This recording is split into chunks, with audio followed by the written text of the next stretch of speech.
สบายดีไผก็ตามเนาะที่มักกินปิ้งหรือกินทอดคักๆแซ่บๆเนาะเฮ็ดปิ้งเฮ็ดทอดแซ่บๆแล้วมันก็ต้องมีน้ำแจ่วที่เข้ากัน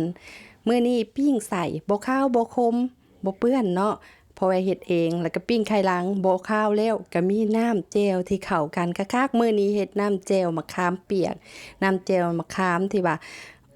คักๆเนาะข่อยใส่น้ำตาลใส่เกลือลงไปในนั้นป้าให้เย็นแล้วเรียบร้อยก็มาปรุงรสด้วยการใส่ของหอมเข้าไปเติมเครื่องหอมเนาะเครื่องปรุงทุกอย่างเครื่องผสมทุกอย่างขึ้นกับเฮามักอันใดหลายอันใดน้อยเนาะรสชาติก็ตามที่คนมักเลยแต่ว่าหลักๆก็คือมีหัวหอม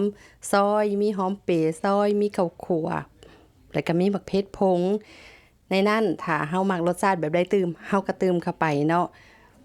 มักหวานน้ำบ่กะหวานน้ำเนาะมักเค็มบ่กะเค็มเผ็ดกะเติมมักเผ็ดลงไปแต่ว่ามะขามเปียกนี่สมแล้ว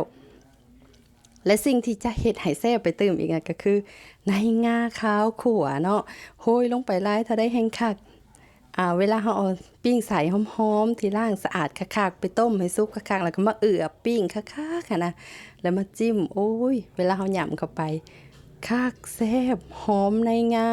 แล้วก็ส้มหวานตัดเผ็ดน้อยหนึ่งมักไข่ลังคือกันข่อยล่างขั้นสะอาด